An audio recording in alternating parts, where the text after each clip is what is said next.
top de 5 segundos.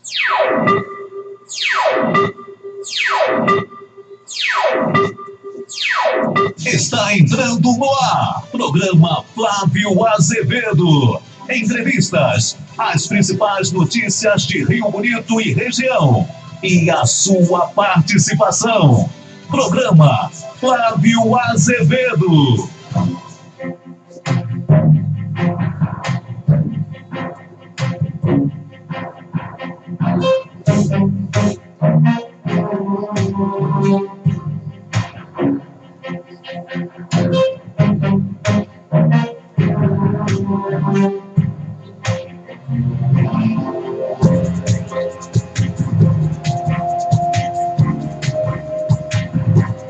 Muito boa tarde, minha amiga, boa tarde, meu amigo, boa tarde, meus amigos ligados na Rádio Jornal 1340 AM Leste Fluminense. Seja muito bem-vindo, prazer grande estar aqui com você. Hoje, minha gente, dia 15 de abril de 2020, é um prazer grande, minha gente, aqui você ligado conosco. Lembrando que estamos aqui em áudio e vídeo para os amigos que querem nos acompanhar. Em áudio pela Rádio Jornal 1340 AM Leste Fluminense. Em vídeo aqui pela nossa fanpage, né? Aqui pela nossa fanpage. Um beijo grande aqui para Sheila Santos, que nos acompanha. Minha prima Silvana Dávila. Minha amiga Maria Olívia. O glorioso Marcelo Rosalino. Minha gente, em vídeo, já tem uma moçada aqui nos acompanhando, ligados aqui na nossa programação. Sejam todos muito bem-vindos. Suzana Lima, grande beijo para você, obrigado também pela sua companhia. As imagens, minha gente, que são geradas pela minha fanpage no Facebook e compartilhadas aí pela fanpage da Rádio Jornal 1340, pela fanpage do jornal O Tempo e do Com Leste Notícias. Minha gente, hoje nós estamos recebendo aqui no nosso programa o vereador de Tanguá, Luciano Lúcio. Nós vamos bater um papo hoje de maneira regional também, né? Claro que coronavírus, né, tem que estar na nossa pauta, perspectiva para as eleições de 2020, será que vai ser em outubro? Será que vai ser em dezembro? Será que vai ser em 2039? Será que os vereadores e prefeitos vão ganhar mais 2 anos de mandato, né? São coisas que nós vamos conversar aqui com o vereador Luciano Lúcio, que é de Tanguá e vai estar conversando aqui conosco sobre esses assuntos. Luciano, seu boa tarde para a galera que já está aí nos acompanhando. Meu amigo Paulo César, boa tarde para você também. E seja muito bem-vindo, prazer grande te receber aqui, Luciano. Flávio, prazer é todo meu. Espera aí, deixa eu te dar som aqui. Flávio, aí. Agora foi. Flávio, prazer é todo meu. Te dei a boa tarde fora dos microfones, agora boa tarde oficial. Boa tarde a todos os ouvintes da 1340, a turma da tua fanpage aí. Uma satisfação, sempre faço questão de dar ênfase na satisfação que tenho em ter a oportunidade, sempre ter essa oportunidade de estar conversando com você, para aqueles que acreditam no seu trabalho, que gostam de te ouvir. Você é um cara de muita credibilidade e me sinto honrado em estar tendo mais essa oportunidade, meu irmão. Bom, gente, hoje nós estamos, né, na época aí das redes sociais, tanto é que nós temos aqui, deixa eu olhar aqui, da hora que a gente já temos aqui 40 pessoas nos acompanhando, né? Muito obrigado aos amigos que estão nos prestigiando. E eu queria começar, Luciano, falando exatamente sobre essa ferramenta, né, que são as redes sociais. E a principal razão de eu convidá-lo para estar aqui conosco nessa tarde é o trabalho que o senhor faz na sua rede social, num tempo em que eu vejo muito a moçada falando, cadê os vereadores, né? Em todo lugar que eu olho, né, o meu amigo de Niterói, meu amigo de Itaboraí, né, meu amigo de Rio Bonito, meu amigo de Tanguá e tal, eu sempre vejo esse comentário, né? Cadê os vereadores aí nesse tempo de crise e tal? Bom, eu acho que o cara não deve estar indo lá no seu Facebook, sobretudo quem é morador de Tanguá, não deve estar indo lá, porque, se não me engano, todo dia de manhã você está fazendo uma live depois dessa quarentena, mais ou menos isso? Eu comecei assim, agora estou fazendo dia sim, dia não. Dia sim, dia não, né? Mas era todo dia de manhã, todo né? dia.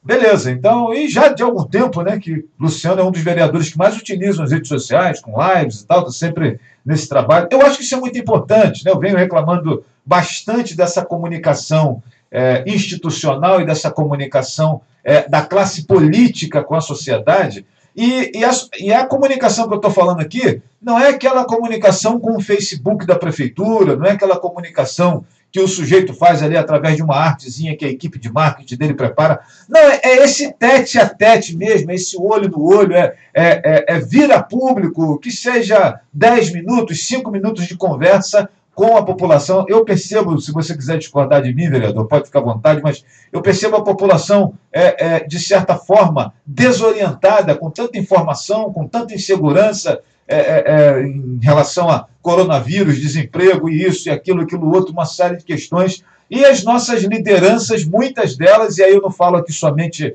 de vereadores, falo também de prefeitos, de secretários, todos escondidos embaixo da cama, todos escondidos atrás da porta, uma dificuldade imensa de entrevistarmos as pessoas, de conversarmos com essas lideranças, e na contramão disso, o senhor vem aí, todo dia, dia sim, dia não, tem um horário ali pela manhã, que o senhor vem, entra no seu Facebook pessoal, fala ali o que tem que falar, a gente pode discordar, pode não concordar e tal. Acho que isso é muito importante. Eu queria que o senhor falasse um pouquinho sobre essa ferramenta. Para quem não sabe, o Luciano, além de vereador, é professor de história, é músico, né? É um operário da arte, da cultura.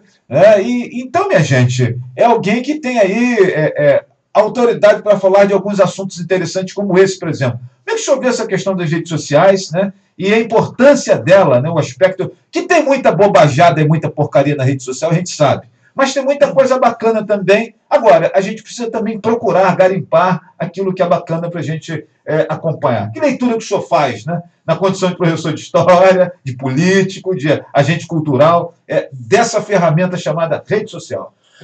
Flávio, eu considero que a cybercultura é a tábua de salvação da democracia. A democracia tão atacada, tão sofrida nos últimos tempos, né? Esse tempo dessa conjuntura muito cruel, onde as pessoas estão transferindo a responsabilidade para a democracia. Existe uma frase clássica, eu não lembro de quem, um pensamento de que a democracia pode não ser a melhor das opções, mas não se inventou nada melhor ainda. E essa cybercultura, essa possibilidade desse acesso à informação através das redes sociais, essas conversas virtuais, esse caminho infinito, nos traz uma possibilidade muito legal de entender essa conjuntura, de questionar o modelo que aí está, que sempre foi imposto para as pessoas, né? Os grandes caciques da política, da estrutura de poder, e aí eu vou falar do Brasil, sempre tiveram as rédeas da situação por controlar, sobretudo, os meios de comunicação. A gente sabe que são várias famílias de políticos e de gente porque política é poder, né? Política é relação de poder. E as pessoas não têm noção de como elas são manipuladas através da grande mídia, que tem uma importância ímpar, mas que também tem uma responsabilidade muito grande no caos que nos últimos tempos foi introduzido na nossa sociedade.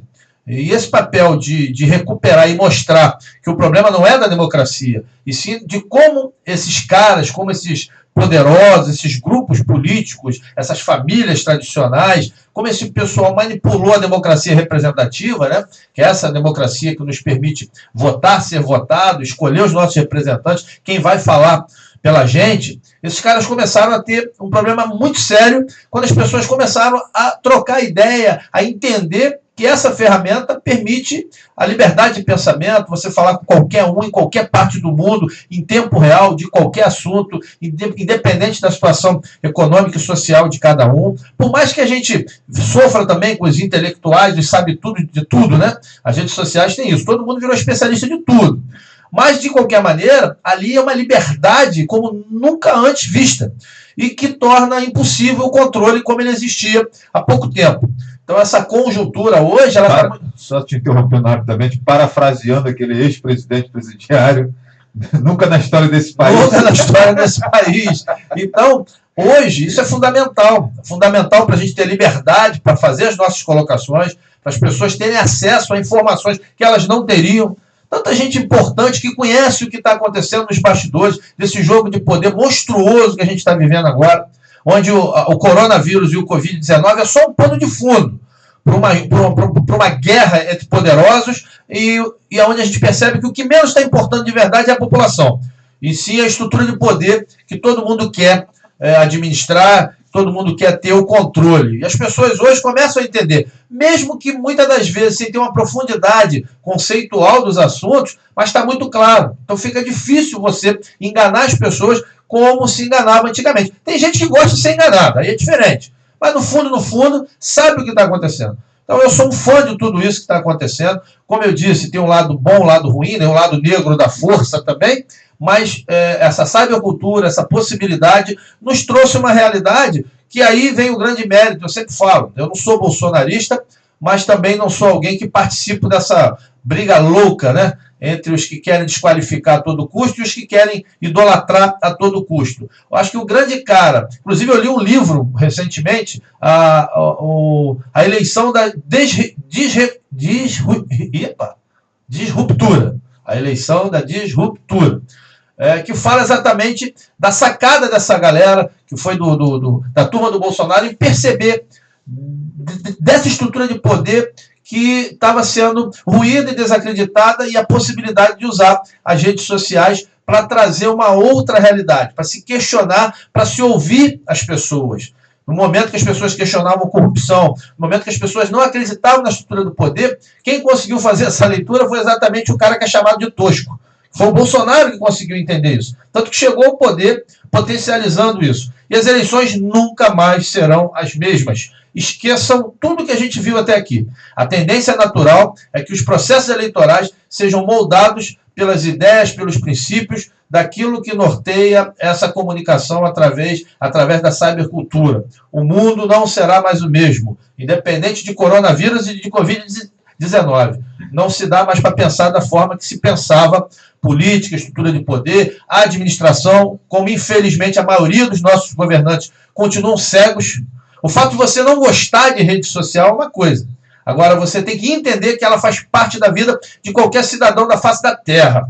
Então é impossível. E as administrações continuam cegas, continuam burras quase que na totalidade, sem entender esse canal de comunicação, sem fazer o uso correto desse canal de comunicação. Perfeito, minha gente. Então tá aí a observação do vereador Luciano Lúcio, né? Deixa eu mandar aqui um abraço para Silvana Souza. Ela dá aqui parabéns ao meu trabalho, né? Eu que cumprimento vocês por estar aqui nos acompanhando. Obrigado, viu, Silvana? Um beijo no seu coração. E o Marcelo Rosalino fala assim, pelo amor de Deus, mais 2 anos com esses ilustres doutores no comando não dá. Eleições já, diz aqui o Marcelo Rosalino. Não acredito, tá, Flávio? Não acredito. Então daqui a pouco você vai falar, eu vou pedir a sua opinião sobre isso. Minha amiga Juliana Porto, um abraço para ela. Ladir Oliveira, boa tarde. O Ciderley Machado fala assim, Flávio, meu amigo, boa tarde. Indica para o povo de Rio Bonito um candidato honesto para essas eleições. Vou te dar o nome de um pré-candidato honesto para as eleições desse ano, Ciderley. Eu sou pré-candidato a vereador, né? Agora eu estou em busca também de eleitores honestos, que quando a gente vai fazer campanha, não peça motor de geladeira, não queira R$50 para dar o voto, não queira trocar o voto por adesivo e gasolina no carro, né? Não queira trocar o voto por visita ao Rio de Janeiro para levar não sei quem que está doente, para visitar o filho, o cunhado que está preso, né? Essas coisas todas. Então, eu entendo claramente quando a população quer um candidato honesto, mas nós temos muitos políticos aí que não tiveram oportunidade de exercer mandatos e tal, e estão concorrendo ao cargo de vereador, de prefeito, seja lá o que for, e em busca de eleitores honestos que não barganhem, que não comercializem, que não prostituam o voto, né?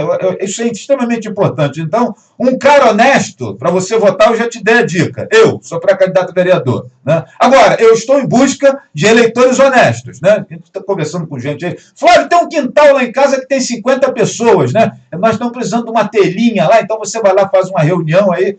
Então fica difícil, né, minha gente? Só para a gente fazer aqui um contraponto, né? Eu não gosto de fazer isso aqui, não, utilizar o espaço do meu trabalho para falar da minha pré-candidatura. Mas nesse caso aqui, eu achei que foi importante. Meu amigo Luciano Lúcio, então quer dizer que você não acha que vai haver adiamento da eleição, mudar a eleição? Como é que o senhor está vendo isso? Vou falar o conceitual e vou falar a verdade por trás dos panos, né? O conceitual é que há um entendimento de que as pessoas, é um entendimento lógico, de que as pessoas elegeram nós que estamos no poder, para ficarmos 4 anos, e não 5 ou 6. Então, esse já é o entendimento básico que faz com que o Supremo se manifeste dizendo que é quase impossível essa unificação. Eu falo quase impossível porque, vindo desse Supremo, tudo tem uma brecha de possibilidade. Né? Então, a verdade é que o adiamento deve ser de 1 ou 2 meses. Eu, particularmente, acho que o ideal seria uma eleição em novembro, 15 de novembro, por exemplo, encurtando o prazo de campanha, de 45 dias para 30. Acho que o que vai acontecer é passar para dezembro, mantendo-se os 45 dias de campanha. Agora vamos pela verdade dos fatos, naquilo que estou nesse métier, que conheço a história dos bastidores, a verdade dos fatos. Sabe por que não vai ter unificação? Porque não interessa os poderosos. Porque pense comigo, um deputado, um senador hoje, se ele quiser ser candidato de uma grande metrópole, o cara quer ser candidato a prefeito de Salvador, do Rio de Janeiro, de Fortaleza, e vai embora, de Campo Grande, ele pode ser candidato e ele continua com seu mandatozinho de deputado, de senador. E não ganhando, ele continua na cadeirinha. Se unifica a eleição, ele tem que escolher. Ou ele é candidato a prefeito, ou ele é candidato a deputado. Ou ele é candidato a prefeito, ou ele é candidato a governador. Ou ele é candidato a prefeito, ou ele é candidato a senador. Então, só por essa questãozinha básica, eu já acho que não vão unificar. Porque os caras ficam com uma possibilidade muito maior. Você tem um deputado que pode virar prefeito. Um deputado que, ele, se não ganhar, ele continua ali no mandato dele. Então, eu não acredito em unificação por conta disso. Mas o que eles vão alegar, claro, jamais vão falar a verdade dos fatos. Vão alegar essa questão de que as pessoas que têm mandato hoje, os mandatários, foram eleitos para ficar 4 anos. Seria um desrespeito ao voto do eleitor, do cidadão, como se eles se preocupassem realmente com esse respeito. Mas a desculpa vai ser essa, dizendo que, portanto, nós não podemos ter unificação das eleições. Creio eu, Flávio, por uma questão muito lógica, que essa eleição deva acontecer em novembro ou dezembro. Bom, então, então nós temos a informação oficial e oficiosa, né? É, oficiosa. A real e aquela usada para legitimar a jogada da realidade que está nos bastidores. Aquela história do Matrix. Quem viu o filme Matrix, né? Sim. É a grande Matrix. Eu costumo dizer que a versão oficiosa, que não é a verdadeira, é sempre mais oficial do que a oficial. E queria aproveitar para só falar um pouquinho sobre essa questão, já que o meu amigo Ciderley trocou no assunto, né, do político honesto que nós estamos tanto procurando, né? E a minha amiga Daniele, né, Daniele Souza, né, Dani Souza diz aqui, eleitores honestos somos poucos, diz ela. Faz uma leitura também, como é que o senhor vê essa questão? Fábio, você sabe que eu sou professor de História, eu me especializei em Ciência Política, eu estou me familiarizando com o termo cientista político, né? E eu sou um fã do Maquiavel, na essência da intenção maior do Maquiavel, que era mostrar o mundo como ele é, e não como ele deveria ser ou como ele deve ser. Maquiavel, ele é muito mal avaliado e muito mal interpretado por muita gente. Maquiavel é o pai da ciência política. E o Maquiavel sempre dava ênfase que você tem a ética da política, você tem a ética da religião, que são coisas totalmente diferentes, até porque a nossa sociedade faz assim. Quando fala em político honesto, é muito complicado eu entender esse contexto, quando você mesmo disse, o eleitor tem dificuldade de compreender que determinadas soluções imediatistas elas vão levar a uma tragédia nesse contexto. É impossível, porque a honestidade não é só você pegar o dinheiro que não lhe pertence. Quando eu uso o meu mandato para abrir uma exceção, como eu já fiz, como todo mundo já fez, eu estou sendo desonesto. E o eleitor, muitas das vezes, lhe força a ser desonesto. Ah, Luciano, você está transferindo a responsabilidade para o eleitor? Não, eu estou socializando essa responsabilidade. Repartindo essa responsabilidade. Porque quando você age do jeito que você está agindo, Flávio, quando você falou aqui, não como comunicador, mas como um pré-candidato, normalmente o adjetivo que você vai receber de cara é de arrogante e metido. São os dois adjetivos. Antipático e tal. Até porque tem uma outra turminha, que é a mesma turminha que não gosta quando eu faço os ao vivo, né? Que diz que eu sou um cara problemático. Né? Problemático. E hoje eu descobri um adjetivo novo, que os ratos do poder, aqueles que ficam pelas sombras, hoje um amigo de dentro da estrutura política falou que o novo adjetivo que eu tenho é desequilibrado. Mas agora diz que eu sou desequilibrado. E eu gostaria de saber, não que eu me importe, mas O que é ser desequilibrado? Ter coragem de falar e botar o dedo na ferida, porque quando eu boto o dedo na ferida assim, do jeito que eu coloco, eu corro o risco até de ser contraditório, até de me machucar, de botar o dedo na minha ferida. Então, a gente vê hoje muita gente que também não quer, que vai sempre criticar, que vai criar dificuldade.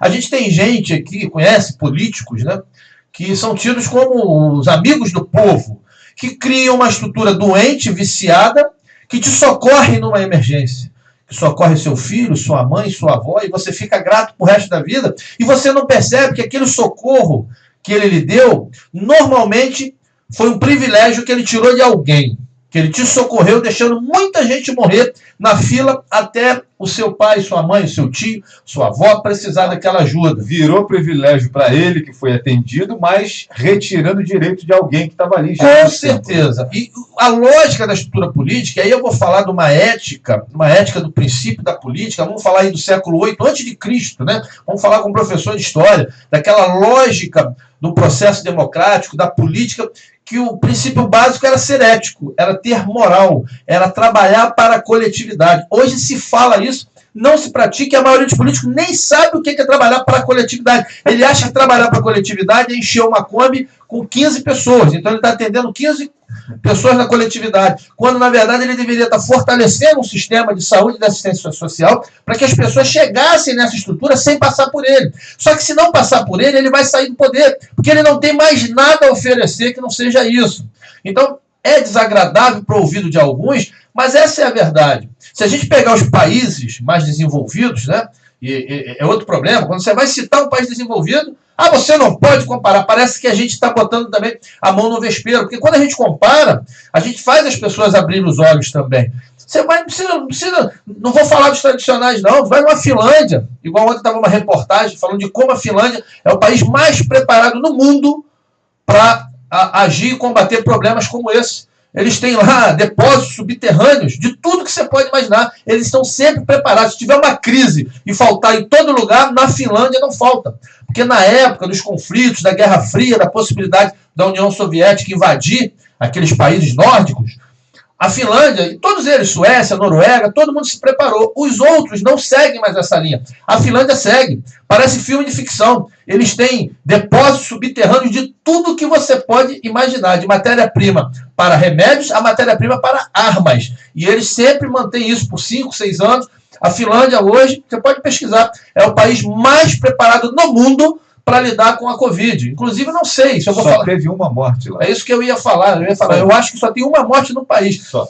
Então, a gente tem uma sociedade que ela também finge que quer uma mudança, que quer uma renovação. É igual eu escuto, e aí eu vou, para não me alongar muito, eu tenho muito cuidado para não ser prolixo e tal. Eu escuto muitos intelectuais, né? Eu gosto muito dos caras que dizem que esse sistema que a gente vive é o pior que tem. Que bom é o comunismo, por exemplo. Mas esses caras vivem no berço do capitalismo, não abrem mão das regalias capitalistas. Eu gostaria muito que eles abrissem mão das regalias capitalistas. E eu não estou falando aqui de viver numa antimoda, no contrassenso. Não é isso não. Abre mão de verdade. São os caras que mais usufruem, são os caras que mais se abastecem do sistema. Isso é hipócrita demais. Para mim é muito hipócrita. E a gente precisa mudar esses conceitos. E um amigo uma vez falou para mim, cara, você tem que mudar com esse discurso porque você é vereador de Itanguá. E isso me incomoda por demais. Exatamente por eu ser de Itanguá, eu acho que eu tenho que oferecer para a minha cidade aquilo que eu acho que a vida me permitiu ter de diferente, porque as pessoas também tenham essa informação para que elas mudem a forma delas viverem, para que a gente tenha uma sociedade mais justa, de verdade, né? Onde as pessoas possam usufruir de uma estrutura de poder que realmente pense na coletividade. Nós estamos num ano eleitoral e sempre é comum, né? Quando alguém se candidata a vereador, né? Logo chega aquele comentário, fulano vai ser candidato, fulano vai... Eu fico extremamente feliz quando eu vejo alguém candidato quando o cara se candidata a vereador. Eu vejo que aquele sujeito vai se converter, vai aceitar Jesus, vai abandonar a vida de pecado. Eu lembro que quando eu comecei meu curso de enfermagem, foi um choque quando eu, na condição de estudante do curso de enfermagem, fui fazer meu primeiro estágio lá no Hospital Colônia. E depois eu me formei, trabalhei no Hospital Colônia 3 anos, 2 anos e meio, 3 anos, trabalhei na Clínica Ego, e até hoje, Luciano, eu tenho um pensamento comigo de que todo cidadão deveria passar 24 horas da sua vida num hospital psiquiátrico, conhecendo ali a realidade das pessoas. Deixa eu jogar mais 24 no hospital do câncer também. Também, pode ser. Mas o hospital psiquiátrico é onde você encontra as pessoas sem razão. Né? O hospital do câncer, você tem o cara que está doente, daquela coisa, mas o hospital psiquiátrico, você vê o sujeito bebendo xixi, comendo cocô. Né? Eu lembro que uma vez fizeram... Lá, eu trabalhava no Hospital Colônia e em cima do 6 sobrado, que é aquele sobrado principal que você vê do asfalto, quando você passa ali na BR-101, você olha para lá e vê um sobrado grandão. Ali era chamado de 6 sobrado, em cima da cantina onde trabalhava meu querido Zequinha. Pois é, e a galera da manutenção foi fazer uma limpeza no 6 sobrado, encontraram muitos morcegos, né? E começaram a varrer aqueles morcegos para o pátio. Rapaz, a quantidade de paciente que pegava aquele morcego, caía no chão e saía roendo aquilo, comendo como se fosse um biscoito, teve que juntar todo mundo para segurar os pacientes, porque parecia um biscoito. E tinha alguns que a gente chega a passar pela gente e gravava assim, crack, crack, crack, crack, crack, o cara comendo aquela parada. Seres humanos como nós. Né? Falei, cara... Tem tanta gente. Cuidado para não ser processado por racismo, né? Porque na China o problema de comer morcego nos trouxe até aqui. Então, assim, minha gente, quando eu li aquilo, eu falei, rapaz, muita gente precisava passar por aqui. E na política, eu acho que é mais ou menos por aí também. Quando eu fui candidato a vereador pela primeira vez, aos meus 20 anos, 19, 20 anos, garoto, né? Eu lembro que era uma metralhadora giratória no palanque, aquela coisa toda, né, e tal. Até que eu comecei conhecer a vida como ela é, como diz Nelson Rodrigues, né? A pessoa que eu menos esperava me pediu para dar uma geladeira de presente para ela em troca do apoio, do voto, né? Eu, com 19 anos, olhei aquilo e falei, onde eu comecei a entender que o político não é tão filho da mãe como dizem que ele é, e o eleitor não é esse santo vítima que dizem que ele é, né? E a gente precisa ter muita calma nessa hora, quando analisa esses dois lados, né? Com a minha... Então, quando eu vejo assim, alguns nomes que participam pela primeira vez do processo, eu falo, que bom, esse cara vai ver como é que funcionam as coisas, né? E aí é comum, quando você está com a campanha de vento em popa aí, faltando um mês, 20 dias para a campanha, esses novatos no cenário estão já desesperados. Rapaz, que loucura! Como que esse povo pede? O sujeito começa a ter uma outra visão. Então, sinceramente, eu acho que todo cidadão deveria ser candidato a um cargo eletivo, seja presidente da República, seja vereador. Eu acho que o sujeito deveria ser candidato ao cargo eletivo ao menos uma vez, para ele conhecer a realidade do outro lado do balcão, porque é muito confortável ficar do lado de cá do balcão, né? Eu sempre digo isso. Meu amigo Marcelo Rosalino está dizendo que quer assistir a live do Luciano Lúcio no quintal com as músicas de Lulu Santos. Rock no Quintal, sábado, 15 horas, cara. Manda ver. Vai ter sorteio de brinde lá, pô. Passa por aqui, Manuela Estrela, minha amiga Pio Maciel, grande abraço para você. Pré-candidata a vereadora também, está fazendo um trabalho muito legal lá, cara. Abraço grande a Pio, que da outra vez, na eleição passada, já merecia ter sido mais bem votada do que foi, pelo menos, né? A Ivete Borges diz aqui que acho que você tinha que ser mais positivo. Como assim, Ivete? Você quer que eu seja mais positivo o quê? Né? Não estou entendendo. Acho que eu sou muito positivo. Né? Não, acho que ela fala no sentido que a gente levanta causas que são desagradáveis. Negativo no sentido dos assuntos desagradáveis. Eu acho que é isso que ela quis dizer. Beleza. Olha só, tem democracia. Né? Aqui na rádio tem um programa muito positivo. Meu amigo Eurivaldo Silva, com o modão dele, com os brega, com os sertanejos bacanas que ele toca. É música, é alegria e tal. Agora, no meu espaço aqui, o momento é de fazer a gente refletir. E, como dizia minha professora Regiane Matos, lá no meu curso de Introdução à Comunicação Social, pensar dói, né? A professora dizia isso. Cirlei Siqueira, minha amiga Cirlei, lá do Boqueirão, grande abraço para você. Seja bem-vinda. Tá. Ela está dizendo aqui que eu preciso ser mais enérgico, né? Tá bom, entendi agora, Ivete. Ela está dizendo que eu preciso ser mais enérgico, né? Então, eu acho que a minha amiga Mas mais enérgico vai dar problema. Você acha que eu posso ser mais enérgico? Eu acho que você pega pesado. A mão do cara é pesada. Eu acho que a Ivete está querendo que eu prenda alguém, né? Você viu aqui eu dizer que eu sou pré-candidato a vereador, né, Ivete? Faz o seguinte, né? Vamos ver, se eu conseguir chegar lá, eu prendo alguém em sua homenagem. Renata Massulo Quintanilha, seja bem-vinda. O Bruno Batista Machado. Pedro Aguiar, conhece Pedro Aguiar? Pedro, eu falei dele na live hoje, acho um cara que consegue discutir sobre qualquer assunto, sempre muito antenado. Sou suspeito, porque eu sou amigo do cara, mas amizades à parte, o cara é extremamente qualificado naquilo que faz. É um pensador contemporâneo. É um desequilibrado. É mais um desequilibrado. É mais um desequilibrado do time. Meu amigo Júnior Fernandes, grande motociclista lá do Clube dos Motociclistas de Rio Bonito. Abraço grande para você, cumprimentando você que também. Júnior da Defesa Civil? Isso. Ô, Júnior é irmão. É que eu chamo de JR, entendeu? Ele mesmo. É JR, grande JR. O Carlos Henrique faz aqui uma pergunta, né? O Flávio pergunta ao Luciano sobre o dinheiro do fundo eleitoral, né? O que ele acha, né? O presidente do Senado não está querendo botar em pauta para votação, né? Vamos ver aqui o que mais que ele diz. Está deixando de canto esse dinheiro do fundo eleitoral, ajudaria muito nessa hora do coronavírus, né? O que você acha, Luciano? Assim, eu tenho muito cuidado, eu sempre falo, eu não gosto de excessos. Eu acho que os excessos nos levam a cometer absurdos, né? Eu sempre falo com os meus alunos, sempre falei isso nas lives, eu repito muito isso. É igual a democracia. A democracia é a decisão da maioria, mas essa maioria ela não pode oprimir e nem pisar na minoria, senão vira tirania. Então, o excesso é complexo. O que eu acho? É claro que é momento da gente pegar tudo e direcionar. Mas eu sou contra acabar com o fundo como um todo, porque você também abre brecha para aquela velha discussão dos investimentos, das iniciativas privadas, daqueles grandes esquemas que trouxeram o país para essa situação catastrófica, que se tornou quase impossível até então fazer eleição sem ter caixa 2 ou até caixa 3 e tal. Agora, que é hora de pegar a maior parte desse fundo e direcionar, de criar alternativas, por que não criar regras para que as eleições fiquem 80%, 90% nas redes sociais?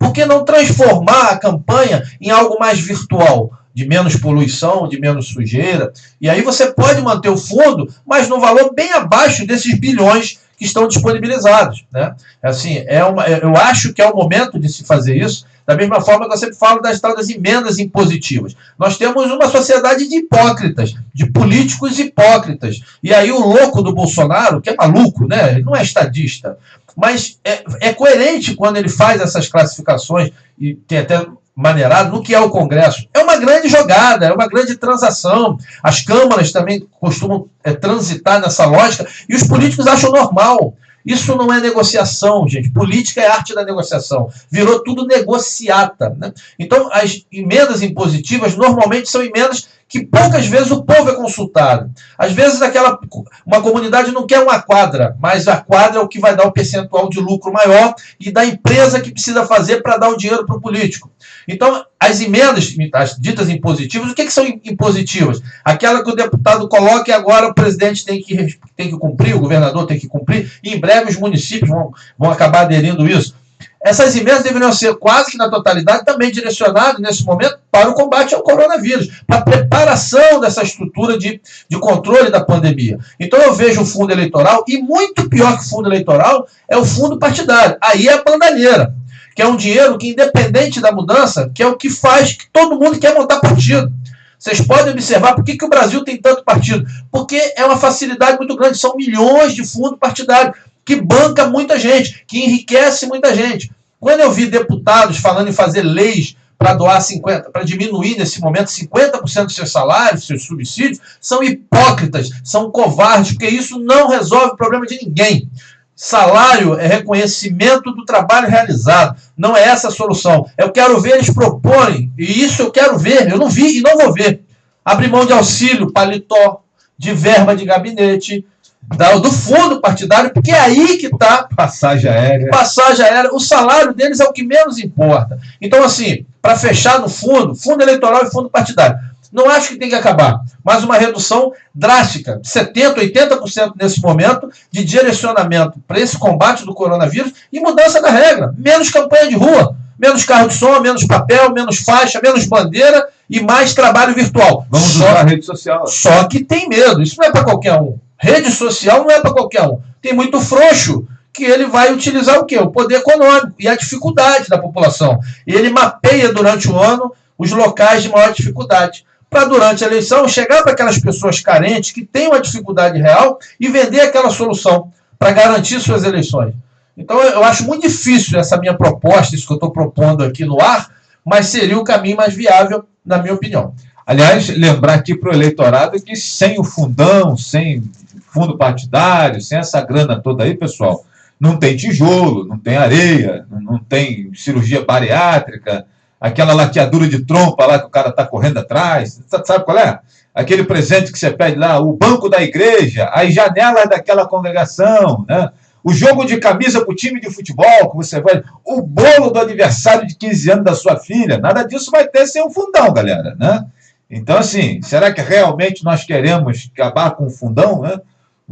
Eu acho que é uma questão a se colocar. Eu sou um pouco mais mais positivo, como diz a minha amiga Ivete, que está acompanhando a gente, né? Eu sou um pouco mais positivo. Eu acho que a população, quando fala que tem que acabar com o fundão, tem que entender que vai acabar também com aquele negócio de receber o dia para ficar com aquela placa na cabeça no sol quente no dia da eleição, com o nome do candidato, porque aquilo ali todo mundo está recebendo. Não tem ninguém fazendo aquilo ali de graça porque acredita na proposta do candidato. Tá todo mundo ganhando uma pratinha para estar ali. Então, meus amigos, é bom a gente deixar um pouco realmente essa hipocrisia de lado. E aí o Ângelo Zaroni, meu amigo de longa data, diz assim: para mudar essa mentalidade não seria apenas pela educação política nas escolas? Como é que você vê isso, Luciano? E aí a gente recorre aqui ao professor Luciano Lúcio também. Ângelo, meu irmão, bom falar com você. Eu sou professor e o que eu vejo hoje é desanimador. Porque a maioria dos professores, e aí eu vou entrar num tema muito polêmico, não conhece a estrutura, não conhece a divisão dos poderes, não sabe como funciona e pior. Quando eu era jovem, já faz bastante tempo, né? Eu tenho 48 anos, todos os meus professores, todos... Aliás, teve aniversário essa semana, né? 10 de abril, 48, cravado. Todos os meus professores, do de História, que tem uma participação, tem culpa em eu ser professor de História, saudoso Wagner Navega, que Deus o tenha. Grande professor Wagner. Foi assim um dos seu professor e meu inspetor de alunos, na época que eu estudava no Colégio Municipal. Um grande professor e um grande ser humano. E tocava um piano arrumado. Não sabia. E do Wagner Navega e sua postura de esquerda, brisolista ferrenho, ao professor de biologia, que era de direita, que votava no Afif Domingos, todo mundo tinha consciência da importância da participação política. Cada um com seu pensamento, cada um com sua linha, mas todos nós, alunos daquela época, pensávamos política, discutíamos política. Hoje, um professor de sala de aula diz para o aluno que ele odeia política. Isso é pior do que você pode dar qualquer... Você pode falar em temas transversais, você pode falar em educação política. Como é que você vai dar uma ferramenta dessa para alguém que não conhece? Que fala para o aluno que ele tem que odiar a política, e o que é um contrassenso, porque todo mundo repete sem perceber o alcance de sua fala, de que tudo é política. E é. Nós vivemos na cidade, na polis, política, né? O politique, o politique, isso vem da polis. Isso é a coisa mais nobre, a mais bela que tem. E as pessoas não entendem que o desvio, o desconhecimento que transforma tudo em politicagem é que é o grande problema. Então hoje a gente tem esse problema também de formação. Professores que não querem saber de política. Ele acha que só professor de história, de sociologia, e lá um pouquinho de física, que tem que conhecer, de geografia. Hoje em dia, os mais questionadores estão até sendo os professores de geografia. E, na verdade, todo mundo tem que conhecer dessa estrutura, né? E isso é um grande problema, porque aí a gente continua sem entender que o vereador legal não é o vereador que vai na sua casa levar o exame. Por mais que isso te resolva um problema, não é a função do vereador. Eu posso fazer isso no varejo, mas não devo fazer disso a bandeira, aquilo que me mantém numa estrutura de poder, porque na hora que chega um assunto sério, um assunto pesado, que vai realmente impactar na vida da sociedade, ele não sabe como agir. Ou pior, ele vai ficar refém daquilo que mantém a estrutura dele. Se ele tiver de bem com o governo, ele vota em tudo que o governo manda. E se ele tiver de mal com o governo, ele não vota em nada. E, na verdade, ser base de governo não deveria ser isso.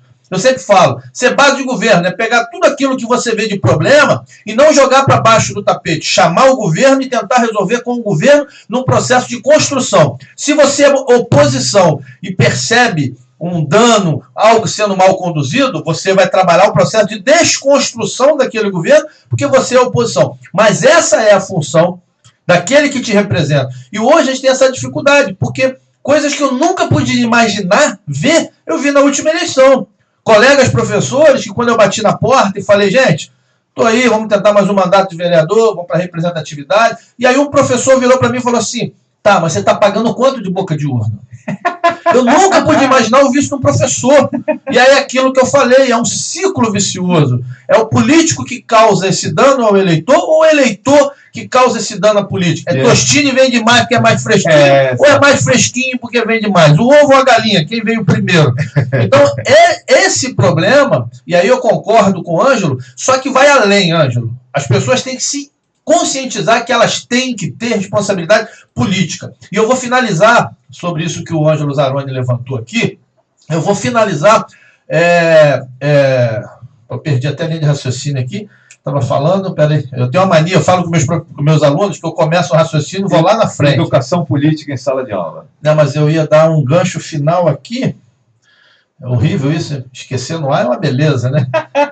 O programa é ao vivo. Não, mas é porque eu fiz uma amarração. Eu estava falando da questão, eu dei o exemplo do Tostines, né? Vende mais porque é mais fresquinho porque vende mais. A culpa é de quem? É do político ou do eleitor? Eu ia dar uma amarração aqui, mas me falhou. Mas, enfim, finalizando esse trecho aqui da responsabilidade que a gente tem de conhecer a estrutura política, né? De entender que não tem solução fora da política. Lembrei, graças a Deus, lembrei. Não vou sair desse tema passando vergonha. Tanguá tinha um padre chamado Padre Freitas.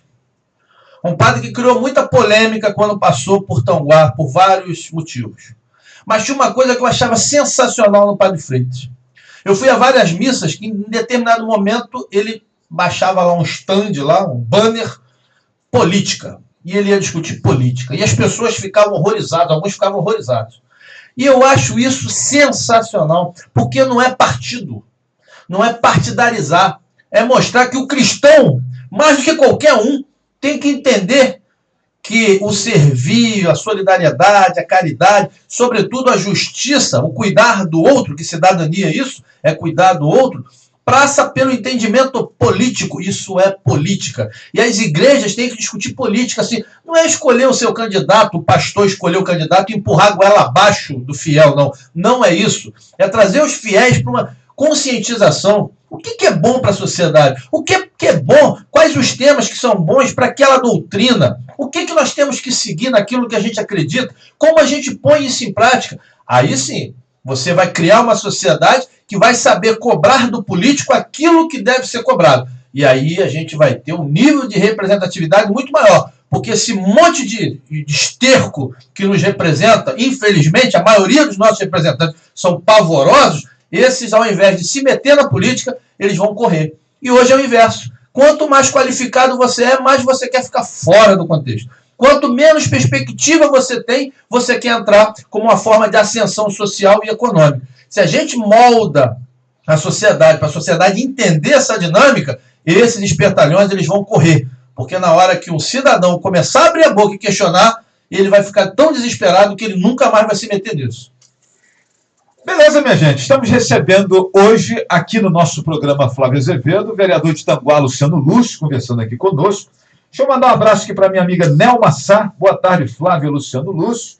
Mandar aqui um alô para o Alexandre Aleixo. Estamos juntos. Boa tarde, Flávio. Trabalhei no Antônio Pedro, na Pestalozzi, faltou o Hospital Colônia e Clínica Égua, né? O meu amigo Pedro Aguiar agradece aqui a menção a ele aqui. Alex Oliveira, Alex de Tanguá, presente aqui acompanhando as suas falas. O Geraldo Carloa diz assim, eu não vejo a hora desse vírus sair. O prefeito de Tanguá e o prefeito de Rio Bonito, né? Diz aqui o nosso amigo Geraldo Carloa. Meu amigo Rafael Massulo. Conhece o Rafael Massulo, Luciano? Eu já falei que eu não sei o que é pior, separar da minha esposa ou de Rafael Massulo, que já são mais de 25 anos de parceria, já está caminhando aí 27 anos de A parceria. indenização vai ser cara, né? Cara, é um garoto, posso chamar de garoto, né? Já não é tão garoto assim, mas que vem se moldando também dentro dessa política de representatividade, né? De fazer aquilo que é o papel realmente de quem tem um mandato. Então, quero parabenizar Rafael por ter esse tempo todo me aturado com toda a dificuldade que é a gente tocar política com seriedade. Manda um abraço aqui para você também, o glorioso Ronaldo Oliveira Augusto, o homem do kickbox lá de Rio Bonito. Monstro. O Carlos Henrique diz assim, isso tem que acabar, essas regalias, né, em relação ao que a gente estava conversando aqui anteriormente. Meu amigo Vitinho, Vitor Ribeiro, grande amigo, um dos representantes do partido que ainda me fazem romantizar e não esquecer o amor pelo PSDB, diz aqui o meu amigo Vitinho. Eduardo Martins, foi uma coisa arquitetada para chegar a esse ponto, quando tiraram da grade as matérias OSPB, Moral e Cívico, infelizmente, diz Eduardo. Deixa eu pegar uma carona aqui. Se utilizou aquela desculpa de que era algo de ditadura militar. E a gente sabe que muitas das vezes eu tive professores espetaculares do USPB, o Wagner foi um professor do USPB. E eu tive também professores extremamente conservadores, não na essência do termo conservador, de quem conserva princípios, mas no sentido de que não tinham preparo para aquilo e ia para a sala de aula para tentar doutrinar, que é algo que não é a função do educador. Hoje eu falei na minha live sobre isso. O professor de história, eu vejo muito historiador que deveria ter vergonha do que ele faz, porque os fatos são sempre os mesmos, o que muda é a interpretação. E o grande papel do professor de história não é induzir, não é colocar minhoca na cabeça de ninguém, nem de esquerda nem de direita. É trazer fatos e fomentar a capacidade de interpretação das pessoas, para que elas sigam suas convicções e cheguem ao resultado que elas acham que é o resultado melhor para a sociedade e para elas, né? Desculpa, era quem? O Eduardo Martins. Foi o Eduardo que falou de quê? Eduardo Martins que falou da matéria do SPB. Ah, sim, eu queria lembrar se era ele que estava falando aqui. Então, o que acontece? São matérias que são fundamentais para a gente entender essa sistemática. Mesmo que não tenha mais aquela lógica, né? Aquela lógica de se conservar, se manter uma ideia de militarismo, que é fato, né? Isso foi conduzido, mas, sobretudo, trazia valores que são fundamentais, que a gente discuta, pelo menos, esses valores. Que sejam colocados esses valores na mesa, e a possibilidade que a gente tem de entender essa estrutura de poder, de respeitar uma estrutura de poder. Enfim, eu sou super favorável, também fui criticado por vários colegas, né, que sempre falam que a nossa bandeira é uma bandeira positivista, ordem e progresso, como se isso, por mais que tenha uma discussão também sociológica longa, mas qual é o problema de se falar de progresso? Eu acho que a gente tem que discutir que tipo de progresso está se falando. Mas qual é o problema de falar de progresso? Qual é o problema, o que incomoda tanto falar de ordem? Ordem não é sinônimo de autoritarismo. Ordem não é propriamente sinônimo de ditadura. Você vai usar a seu bel prazer. A velha história do copo, exatamente como o copo de Flávio Azevedo está ali. Literalmente pela metade de água. Você que vai escolher se essa ordem é sinônimo de disciplina, de progresso, de reações positivas, ou se essa ordem é sinônimo de imposição, de autoritarismo. Porque eu estou vendo hoje é uma ditadura social, e a gente vai falar daqui a pouco sobre isso, eu tenho certeza. Eu não vejo isolamento social bulufas, eu vejo restrições sociais, eu vejo uma grande jogada, um monte de prefeito pensando nas campanhas dos seus apadrinhados, pensando em fazer caixa, muito político sem vergonha, e eu posso falar porque eu conheço a estrutura de dentro, e as pessoas em pânico dentro de suas casas, numa coisa real, que é a pandemia, e é verdade que o Covid é algo novo, perigoso, devastador, mas o que a gente vê é uma vergonha. Eu vindo para cá, Flávio, eu fiz o retorno e vi a fila para se entrar no Green Valley. Se alguém conseguir me explicar para que serve aquilo ali, por favor, me explique. Se alguém fala para mim que aquilo é triagem de quê? Do morador de Rio Bonito? Do morador de Tanguá que quer comprar um pão diferente da padaria Guimesh? É isso? Porque me perdoe, o que eu vejo é um jogo de cena, e me perdoe falar de Rio Bonito. Tenho amigos, mas vou falar de Tanguá, de Itaboraí, de todo mundo que transformou uma morte em 50 mil pessoas em estado de calamidade, para poder justificar compras sem licitação. Por mais burocrático que seja o processo, é difícil realmente o processo licitatório, sério, que é coisa rara também, digo para os senhores, leva de 2 a 3 meses para ser concluído. Então, realmente, você precisa de agilidade. Mas o que a gente vê é um jogo de cena, que ninguém usou a quarentena para preparar a estrutura de saúde. Jogo de cena, a estrutura de saúde não está preparada. O que é prioridade não está sendo tratado de prioridade.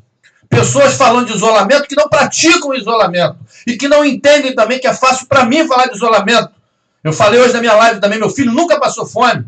O meu salário bate, eu estando em casa ou estando aqui em Flávio. Agora tem gente que mora num cômodo com 8 pessoas que não tem o que comer. Ou vocês acham que esse auxílio de R$600 vai resolver? Leis que são feitas, igual essa última, ridícula, na minha opinião, que se criou uma ideia de que, eu vi o Rodrigo Maia falando, vamos salvar os municípios, a queda de arrecadação, o governo federal banca. Mentira, uma jogada assim, vou falar para vocês, prefeito, deixa esculhambar tudo, deixa arrebentar com tudo, porque nós criamos uma lei, porque o que a gente quer é ferrar o governo federal. Tudo que você não conseguir ou não quiser produzir, o governo federal vai cobrir o rombo para você. Esse é o recado. Agora parece que houve um contraponto lá, vão reduzir a só 30% de complementação. É claro que tem queda de arrecadação, ICMS, que é do Estado, FPM, que é do governo federal, que é o que banca municípios pequenos como o meu, mas isso é tudo engodo, é tudo lorota. O que se quer é chegar ao poder de qualquer maneira.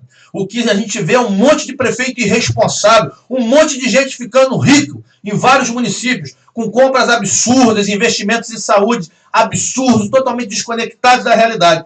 E aí, como é que a pessoa vai acreditar no isolamento? Se você cria um monte de situação mentirosa ao redor de uma situação verdadeira. Então, o que a gente vê é isso, é um estado de calamidade, um ridículo, onde a gente não tem isolamento social. O que a gente tem, na verdade, são restrições sociais e um grande jogo de cena. Infelizmente, pouca gente está preocupada em salvar a vida. Pouca gente. E o nosso amigo Eduardo Martins está aqui concordando com você. Ele diz que concorda em gênero, número e grau aqui com aquilo que você está colocando. Também passa por aqui o Fábio Machado, manda um abraço para vocês e um abraço aí no Luciano, diz aqui o Fábio Machado. Fabinho, se é que eu estou pensando, um grande vascaíno, já foi meu aluno. O Alex Oliveira diz, ufa, eu penso que tem muita estratégia por trás disso tudo, né? Ou seja, alguém finalmente disse o que eu acredito, diz aqui o Alex. Deve ser o Alex, o grande barbeiro, o grande artista plástico lá em Itanguá. Deve ser ele, sim. Alex é um cara que tem sofrido muito. A gente não precisa concordar com tudo. E o Alex tem colocado as questões pontuais, porque o que eu falo é muito simples, gente.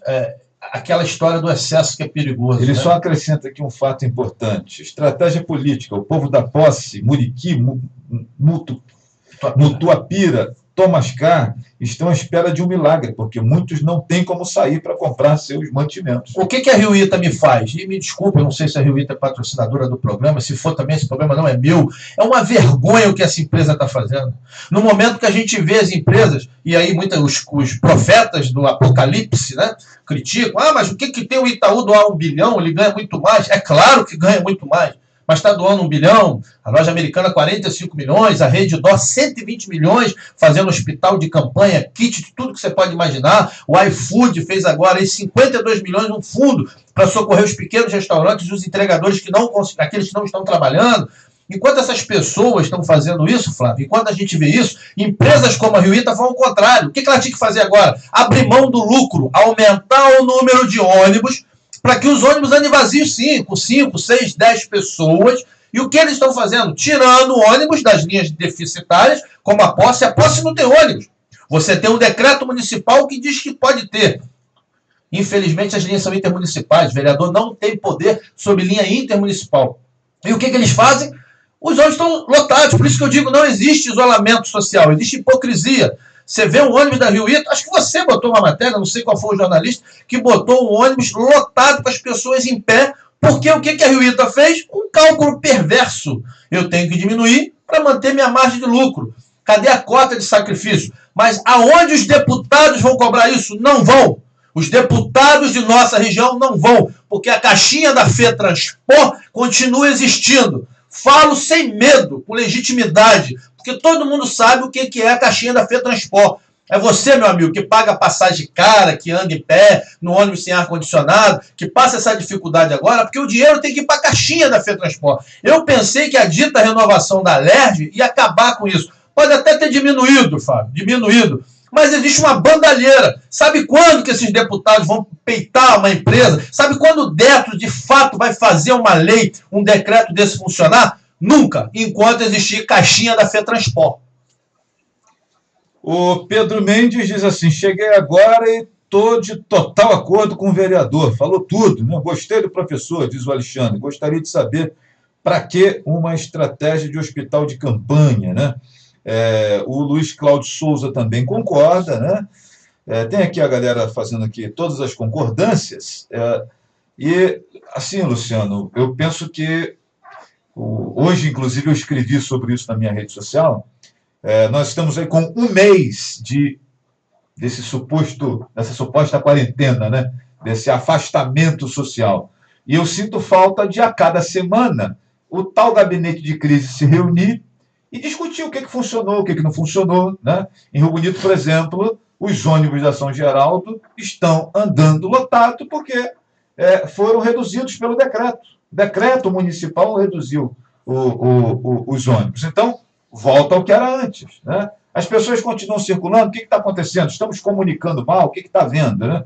Para que aquele negócio de fechar o centro da cidade toda, aquela maluquice toda? Então, Tanguá agora pegou carona nisso também, que eu acho bizonho, com todo respeito. Você chega em Tanguá agora, você vê tudo lotado, mas o carro não pode passar em frente à lotérica. Mas a fila da lotérica vai até o supermarket. Mas e o que adianta isso, né?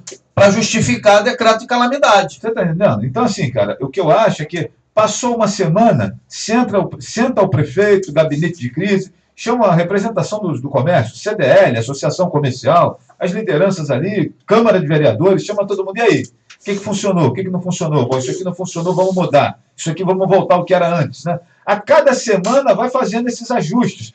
Esse negócio de fechar tudo aqui funcionou. Você estava falando da barreira sanitária. A barreira sanitária, inclusive, o primeiro a levantar essa bandeira fui eu, que fiz uma matéria ali na entrada do Green Valley, sugerindo que fizesse uma barreira sanitária. Agora, a barreira sanitária que funciona de 8 às 5, quer dizer, 17h01, Covid não entra na cidade mais. Vou voltar na questão estrutural. E, com todo respeito, eu não consigo entender. Eu passei ali, tinha no mínimo 50 carros no engarrafamento. Então, o que eu penso? Mas eu não tenho a estrutura. Ué, para que tem o dinheiro extra? Para que chega? Contrata, bota uma barreira sanitária que você possa fazer 5, 6 filas. É isso que eu quero dizer.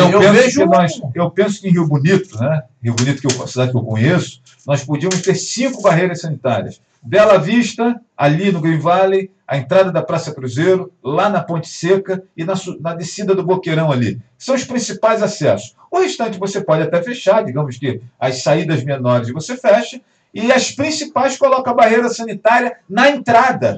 A saída serve a barreira sanitária. A barreira sanitária ela tem o objetivo de identificar moradores de fora do município que cheguem na cidade com sintomas gripais. Você vai fazer ali, e aí é o profissional de saúde que está falando, você vai fazer ali um rastreamento do sujeito que chegou com febre, o camarada que chegou gripado, o sujeito que veio com algum tipo de alteração dentro do conjunto de sintomas que caracteriza uma gripe, pode não ser coronavírus, mas aí ele é encaminhado a uma unidade de saúde, ele logo... Primeiro, você atende o sujeito logo de cara, né? Se ele tiver algum problema, você já identifica ele ali. E segundo, você impede que ele entre na cidade e contamine ali, digamos, um ambiente que está sem contaminação. Mas se você reduzir isso tudo numa única entrada, eu acho que é covardia. Né? E aí eu vou te falar, eu já tive o teste de passar por uma barreira sanitária que não era barreira sanitária.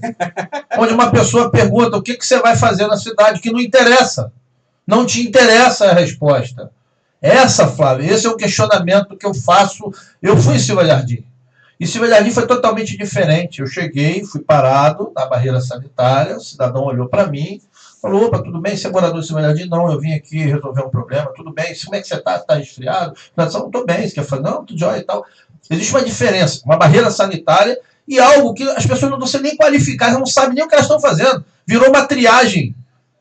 O cara dizer para mim o que eu vou fazer em tal lugar, me desculpa, Flávio, a gente não tem essa situação, ninguém me convence, ninguém consegue me convencer que você, Flávio Azevedo, vai chegar em Tanguá, por exemplo, Flávio, você vai fazer aqui, não, vim dar uma entrevista aqui, não, você não pode dar entrevista aqui. Por que o Flávio não pode dar a entrevista ali? Eu não consigo entender, me perdoe, eu faço a minha leitura diária, né? Eu sento ali, deixa eu ver se eu estou sendo muito radical, eu não consigo ver essa lógica, porque São incoerências gritantes do que a gente vê. E o atendimento público, por exemplo, os serviços públicos, estão lotados, onde não se respeita distanciamento nenhum, onde a orientação era uma orientação extremamente superficial. Você transfere o tempo todo só para a educação do povo, e a gente vê uma ação extremamente limitada. E aí eu ouvi de um profissional, a gente não tem equipe. E aí eu falei, como não tem equipe? Se todo mundo meteu o decreto de calamidade para poder fazer contratações sem licitação. E já chegou o dinheiro. Então, eu não consigo entender isso, Flávio. Não consigo. Desculpa, acabei te cortando. Não, sem problema. Não, a gente está aqui trocando ideia realmente, junto com a galera que está ouvindo a gente, acompanhando a gente, né? A ideia é essa mesmo, é trazermos os assuntos, as opiniões aqui, a nossa ponderação, e a galera em casa faz o seu juízo de valor. Tem dinheiro, sim. Rio Bonito recebeu 2.600.000 a mais do Bloco MAC, de governo federal, e recebeu mais 1 milhão para fazer o hospital de campanha. Não, a Alerj, inclusive, que todos os municípios vão receber 1 milhão, mas tem município que vai receber até mais.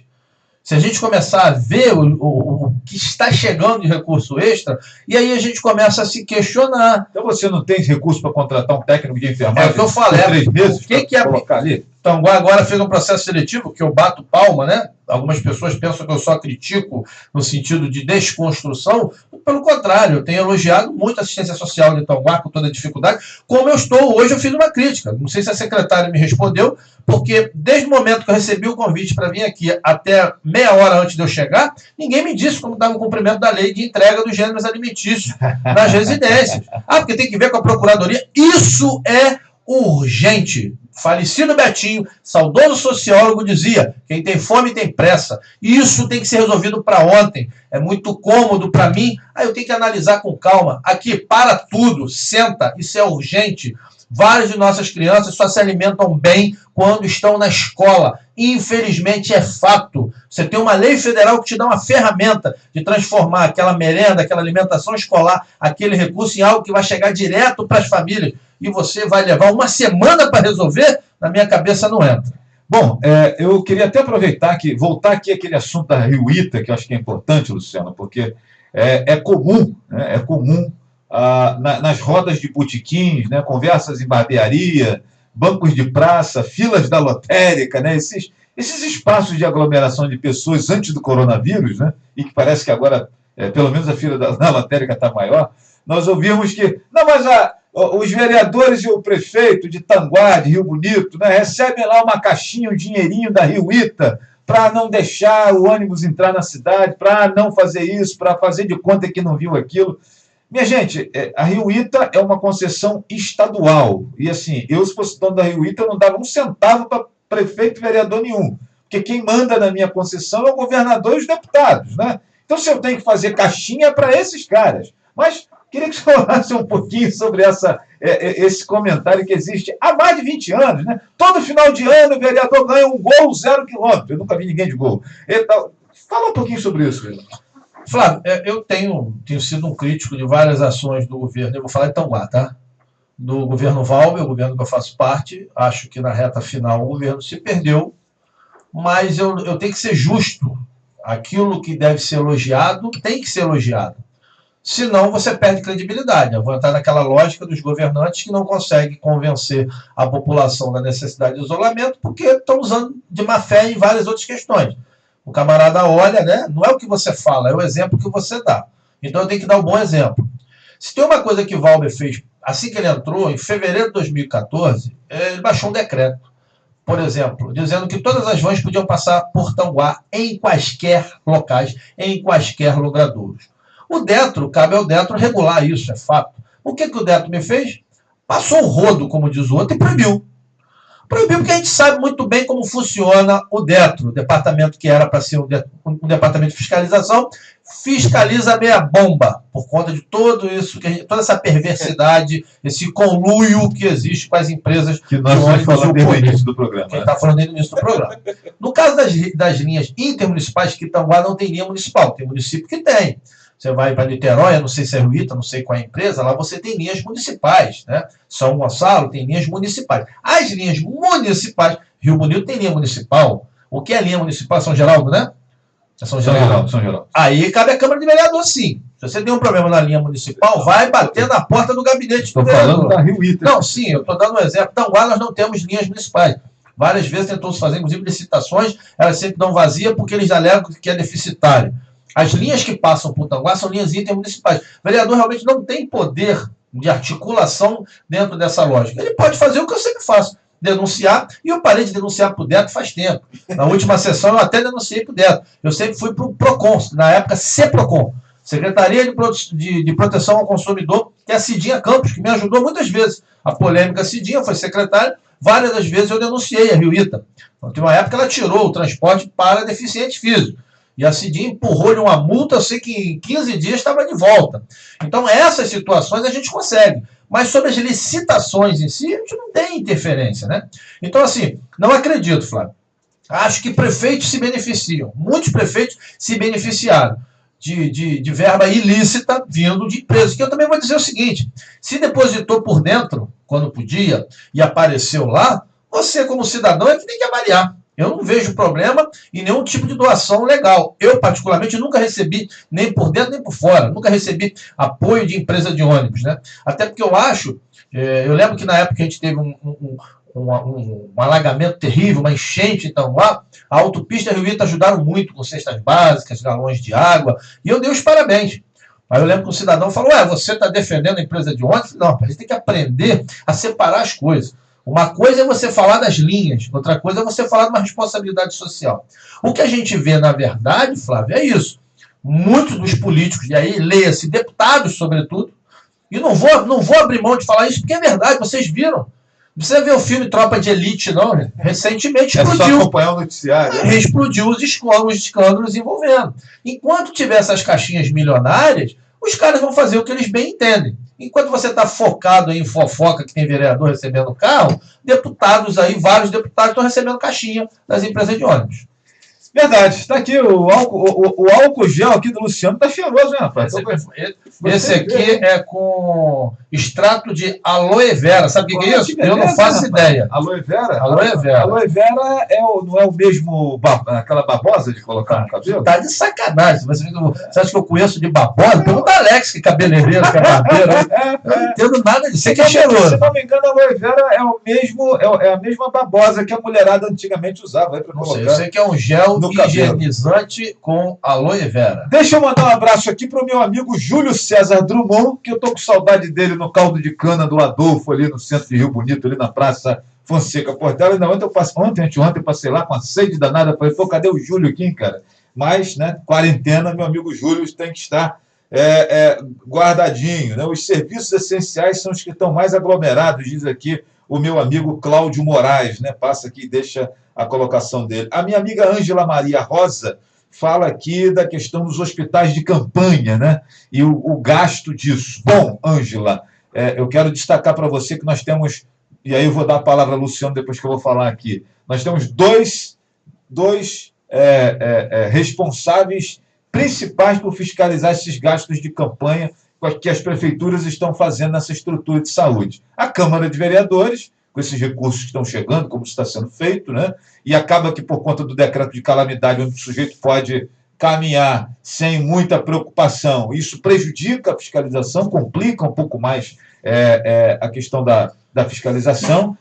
E nós temos também o Conselho Municipal de Saúde, porque todo mundo fala muito da Câmara de Vereadores, do vereador, aquela coisa toda, sobretudo nesse ano de eleição, né? Mas nós temos o Conselho Municipal de Saúde, que precisa estar também acompanhando isso, porque o Conselho também aprova contas da execução desses serviços, daqui a pouco ali na frente vai chegar para o Conselho aprovar, e a própria sociedade, que tem que estar atenta ao que está sendo feito. O Ministério falou certo. O Ministério Público está à disposição da gente. Não está tendo atendimento presencial, mas eu já tive informações que muita coisa vai acontecer com muita gente. Tribunal de Contas, que não é o mesmo tribunal de antigamente, graças a Deus, preceitos técnicos estão falando mais alto, muita gente vai pagar uma quantia que acha que ela não vai chegar.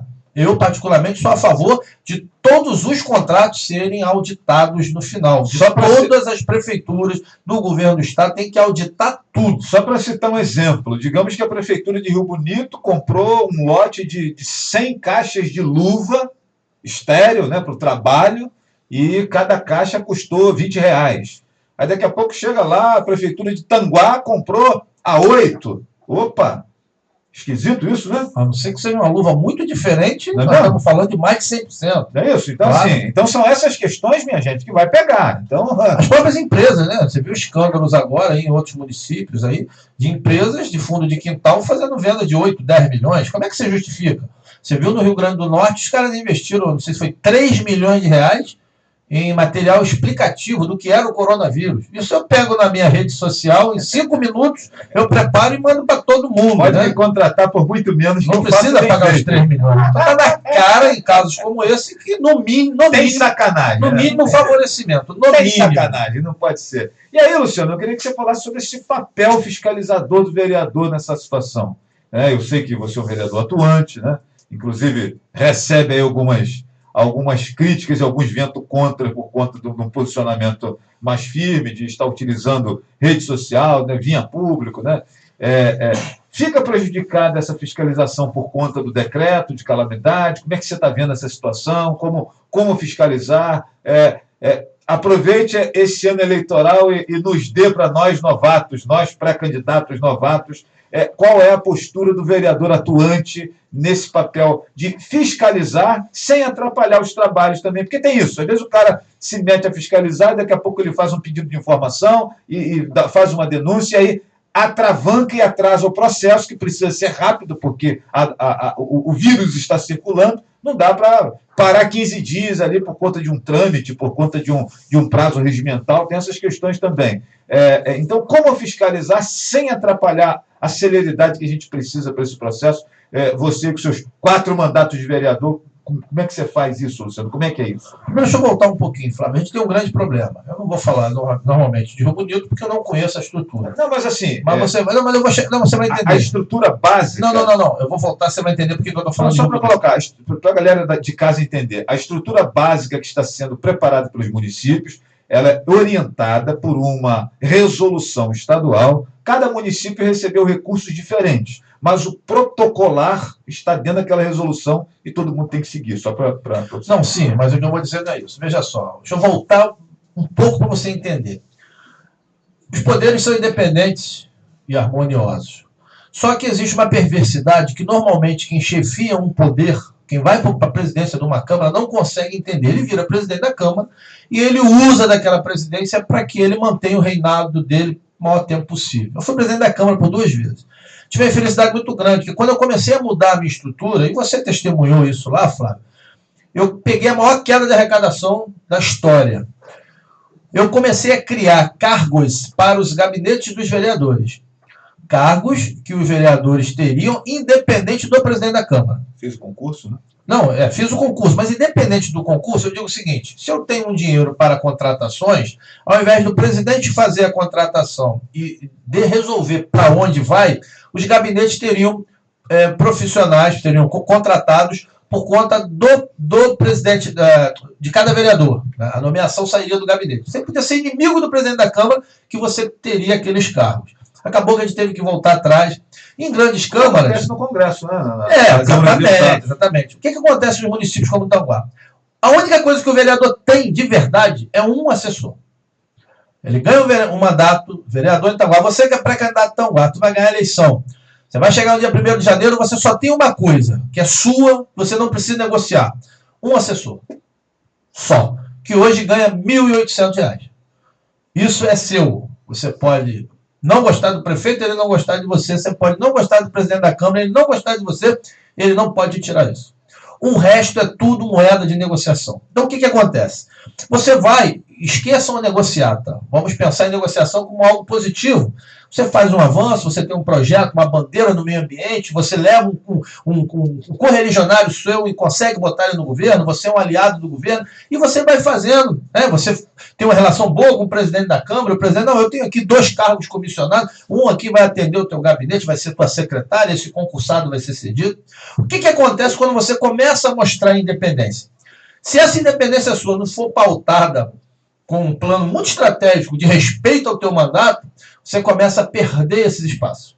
Então, a maioria dos vereadores tem medo de fazer uma fiscalização como deveria, porque é a moeda de de coerção, a moeda de controle que faz com que essa independência dos poderes não exista, é exatamente a retirada desses cargos. Aí você vai dizer assim, mas ele tem que pensar que ele foi eleito para fazer essa fiscalização. Só que vamos voltar àquele ciclo vicioso que eu falei. Muita gente vai votar no Flávio, no João, no Joaquim, pensando em um Flávio vereador arrumar um espaço para ele na estrutura, né? E você entra nesse ciclo vicioso. Então, o primeiro ponto de dificuldade é esse. Quando você consegue vencer isso e vai para um processo de fiscalização, você tem um outro grave problema. Aquilo que deveria ser aprovado pela maioria dos vereadores, muitas das vezes não será. Porque se a maioria dos vereadores forem, por exemplo, de uma base e vier algo muito pesado que possa comprometer, por mais absurdo que seja, aquela maioria vai reprovar. Vai reprovar para não perder o tal do espaço conquistado na administração, né, no poder executivo, sobretudo. Só que hoje a gente tem outras ferramentas, e aí é que entra, né? Hoje o Ministério Público já entende, assim como um cidadão, assim como existe um portal de transparência, independente da sua aprovação plenária de uma proposta, e aí tem um papel do vereador que poucos conhecem, né, que poucos discutem, que é a Lei de Diretrizes Orçamentárias, que vai definir, você tem primeiro o PPA, que é o Plano Plurianual, que vai definir ali investimentos de 4 anos, quiçá 5, a Lei de Diretrizes Orçamentárias e o orçamento, onde você participa efetivamente, mas eu não vou discutir aqui tecnicamente nada disso. Você tem uma possibilidade hoje real de dar ciência direta ao Ministério Público. E aí você pode fazer isso, mas com equilíbrio. Se você começar a fazer jogo de cena com o Ministério Público, você também começa a perder credibilidade nessa estrutura. Eu sempre agi com muito equilíbrio. Quando eu fiz a denúncia, por exemplo, da cooperativa de Itanguá, que estava se recusando a pagar o 13º dos cooperativados, que é uma outra longa história, né? Cooperativa que não é, na essência, uma cooperativa, é uma outra estrutura privada. Eu fiz com muito equilíbrio, mostrando que não era uma crítica politiqueira, não era uma ação partidarizada, e sim uma necessidade de uma ação do Ministério Público em prol da coletividade. O que o vereador tem que fazer agora? Acompanhar. Pedir, sim, cópia, tentar estar junto desse gabinete de crise, entender por que determinado investimento está acontecendo, tentar fazer isso sem a visão partidária. Tentar olhar que investimento que está sendo feito. Será que a prioridade agora é máscara, é álcool gel ou é respirador? Se é respirador, está sendo comprado da onde? Aonde foi cotado? E aí sim, entra naquilo que o Flávio falou. Está caro, tem a comprovação, fez com equilíbrio, leva essa discussão, um questionamento para o plenário, mas encaminhe para o Ministério Público. Mas encaminhe com solidez, encaminhe com substância. Porque a primeira ação pesada do Ministério Público, todo mundo tem medo, Flávio. Todo mundo tem medo. Não adianta falar que não tem medo porque tem medo. Então, o que o vereador pode fazer agora é isso, é ter o equilíbrio, fazer esse acompanhamento, porque o próprio acompanhamento do vereador, quando ele está por dentro do que está acontecendo, quando ele pede cópia, quando ele participa, ele inibe determinadas situações. A não ser aquele que já está na lambança mesmo, você tem estrutura de poder, você tem prefeito que não está nem aí para nada. Tem prefeito que já está chafurdado na lama, então ele faz um cálculo diferente. Tem muito prefeito que saiu do poder em 2016 com milhões na conta e fazia a seguinte conta. Eu saí com 25 milhões, vou gastar 10 de advogado para não ser preso, estou no lucro, né? Tem gente que isso lhe satisfaz como ser humano. Mas, enfim, a minha opinião, aquele que é vereador, que está na estrutura de poder, acompanhamento, equilíbrio, conhecimento do que está fazendo. Se sentir que os colegas não querem acompanhar você naquela decisão de fiscalização, use o seu mandato e vá você ao Ministério Público, com substância, não com denúncias vazias. Levante, faça as comparações. Hoje é muito fácil. Você vai no Google, você acha o que você quiser. Você quer saber quanto está sendo pago no álcool em gel, como o Flávio disse aqui, no município tal, você consegue descobrir através do Google, né? Então, eu sugiro isso, né? Um acompanhamento equilibrado e botando o Ministério como seu aliado, o Ministério Público como seu aliado no processo de fiscalização. Mas cuidado, se você estiver fazendo isso como moeda de negociação para botar, por exemplo, um prefeito na parede para você tirar benefício, cuidado, o Ministério Público não é burro. Ele vai perceber que a sua intenção maior não é de fiscalização, é de transformar aquilo numa moeda de beneficiamento. Já vi muito vereador cair do cavalo por causa disso. Numa faca no pescoço. Faca no pescoço. Já que nós estamos falando de fiscalização, o Geraldo Carloa coloca aqui: pergunta ao Luciano o que houve com as obras da creche da Rua 53, Bandeirante 2, tem rua com vala aberta, obra com 3 anos e não termina, tem coisas aqui abandonadas, eu não sei do que se trata, mas o senhor deve saber. Ele sabe muito bem. É um dos motivos da minha insatisfação, Geraldo. Insatisfação muito grande. Sobre a creche em si, existe uma história pesada, eu inclusive entrei com um requerimento cobrando isso, de que o terreno teria sido indenizado de forma incorreta, teria sido pago. A história do terreno. Você sabe disso, teria sido, o Flávio acompanhou isso, né? Teria sido pago errado, a pessoa errada. E aí houve uma situação de conflito na justiça, enquanto isso a prefeitura foi tocando a obra da creche. A resposta que a prefeitura me deu oficial é que não existe isso. Só que eu ouvi do suposto dono do terreno que existe. Ele falou assim, eu tenho provas, eu te provo que tem. E o fato é o seguinte, se for verdade, é uma situação muito complicada. O dono do terreno, inclusive, ele falou, por mim a creche acontece. Inclusive, eu não queria nem receber. Mas já que pagaram, e aí, segundo ele, foi a causa do grande espanto dele. Ele alega isso, né? Toda moeda tem 2 lados. Ele alega que ele doou e, de repente, se pagou a uma outra pessoa. A alegação dele. A prefeitura diz que, para conseguir legalizar tudo, precisava se acertar e que se pagou a pessoa certa. Enquanto isso, Geraldo, o problema continua se arrastando e eu estou aguardando as cenas dos próximos capítulos, porque a questão está na justiça. Sobre as outras obras, eu não tenho como lhe responder, porque eu não sou o executivo, né? E como eu te falei, eu tenho uma dificuldade muito grande em algumas situações, porque eu tenho uma visão totalmente diferente da visão do prefeito. O prefeito administra de um jeito, e ele acertou em vários pontos, tanto que ele é reeleito, né? Foi consagrado nas urnas 2 vezes. Eu não sou o prefeito, eu não tenho como dizer para ele que eu não concordo com aquilo que ele está falando e meter a mão na massa e fazer de como eu acho, né? De repente, o jeito que eu vou fazer pode ser até pior. A emenda pode ser pior do que o soneto. Mas a gente tem problemas graves que, na minha opinião, falta de planejamento. Pouco recurso e aplicado onde não deveria ter sido aplicado. Aí, na hora que se esperou, se contou muito com o tal do ovo na cloaca da galinha. O ovo da cloaca da galinha não veio e as obras ficaram paradas. Seguindo em frente aqui com o nosso programa Flávio Azevedo, faltando aqui 13 minutinhos para as 17 horas. Deixa eu lembrar que para você que está ligado no nosso programa, da Telefrutas Rio Bonito, parceiro nosso aqui, Escola Criar, Plano Viva Assistencial, Clínica Viver Med. Deixa eu lembrar aqui para você da Baeta Gás, deixa eu lembrar para o amigo aqui, aliás, Baeta Gás atendendo o pioneiro do delivery, né? É o Baeta Gás. Hoje está todo mundo trabalhando com delivery. O Baeta Gás trabalha com delivery há muito tempo. É só você ligar 3634-1048 que o Henrique chega na sua casa. Estúdio Vinícius Ferreira, grande abraço para ele. Elohim Contabilidade, Flor do Amanhecer, doutor Nogueira lá no comando. Fabinho Lava Jato, Centro de Atendimento Integrado Raízes, minha amiga Virgínia Borges lá comandando.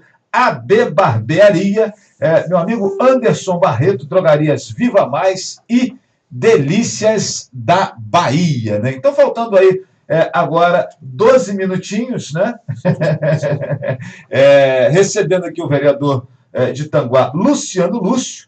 Luciano, eu queria que a gente precisa dispensar aqui, liberar o Luciano por conta de compromissos que ele tem agora às 17 horas, né?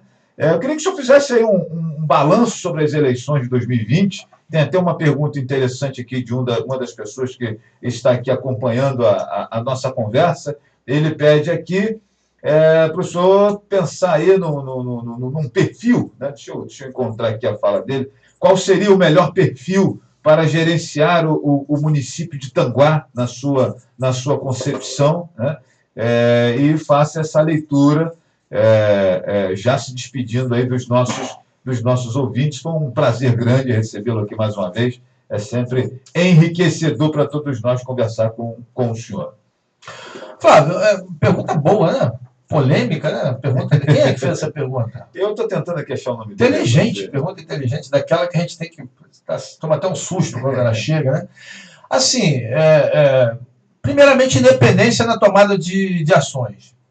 Eu tenho certeza absoluta que foi uma das causas para que, lá atrás, quando eu fui pré-candidato a prefeito, né? Eu pensei no planejamento de chegar aqui como candidato a prefeito, e a gente foi minado em vários momentos, né? Porque a independência incomoda. Você ter independência, o cara olhar e falar assim, pô, esse cara vai sentar na cadeira, ele com a caneta na mão, eu posso ou não estar nessa estrutura de poder, né? E a gente vai falar de uma forma muito ampla. Isso incomoda. Então, primeira coisa, independência. Segundo, aquele que consegue pensar fora da caixinha. O que é pensar fora da caixinha? Eu sou roqueiro. Gosto muito do rock. Todo mundo sabe que eu sou roqueiro. Mas eu sei da importância do movimento cultural do funk. Eu sei da importância do movimento cultural que tomou conta da mídia televisiva, radiofônica, que é o sertanejo. Então é impossível, se eu for gerenciar um movimento cultural e musical, é impossível não levar isso em consideração. Me dá só um intervalinho para dizer o seguinte: é a Renata Soares de Oliveira que diz assim: Luciano, me diz, como conhecedor da política, qual seria hoje o pré-candidato a prefeito mais preparado para administrar Tanguá? Não gosto de fazer. Aí não. Eu não acho justo, Renata. Eu não acho justo eu fazer essa colocação de dar nomes. Eu estou dando o que eu acho como perfil. Então, nós temos em Tanguá declarado o Rodrigo Medeiros, que é o favorito, né? Perdeu 2 eleições, é o favorito, lidera as pesquisas. O pastor Jesaías, que é um nome novo e não pode ser desconsiderado, é o candidato do governo. Ele tem a estrutura da máquina e o fato de ser alguém novo, né? Uma grande incógnita. E o novo ele vai trazer questionamentos para o bem e para o mal. Você tem o Dersan, que vem numa forma independente, buscando uma independência, um jovem filho da cidade também. Você tem o Fernando Gac, que tem uma linha conservadora, mas extremamente progressista também. E eu acho que o Olímpio Rezende. E a gente sabe que em eleições como o município de Tanguá, com todo respeito aos candidatos, a normalidade da disputa mais ampla é entre uma estrutura de oposição, representada pelo Rodrigo Medeiros, e a estrutura da máquina, representada pelo pastor Jesaías. Então, na lógica, falando para todo mundo, mas dando ênfase às 2 candidaturas que teoricamente são as mais fortes, aquele que demonstrar maior independência, aquele que demonstrar que consegue pensar fora da caixinha, aquele que consegue mostrar, porque o cara que é prefeito, ele tem que ser prefeito de todo mundo. Ele tem que entender a dinâmica, a sistemática. Então, aquele que representar. É claro, você vai ter os interesses. Muita gente que está de fora, que faz parte do grupo do Rodrigo, que quer que o Rodrigo ganhe para fazer parte da estrutura. Muita gente do grupo de Jesaías, que é Jesaías simplesmente porque Jesaías é o candidato do governo, o cara que está na estrutura. Fosse Pedro, Joaquim, Joãozinho, Mariazinha, ia estar junto. E a gente tem o grosso da população que está buscando uma definição daquilo que acha que é melhor para ela. Então, eu acredito que a população tem que buscar o perfil de maior independência e de pensamento que seja mais amplo, que consiga pensar em todo mundo e que te convença, que te prove isso.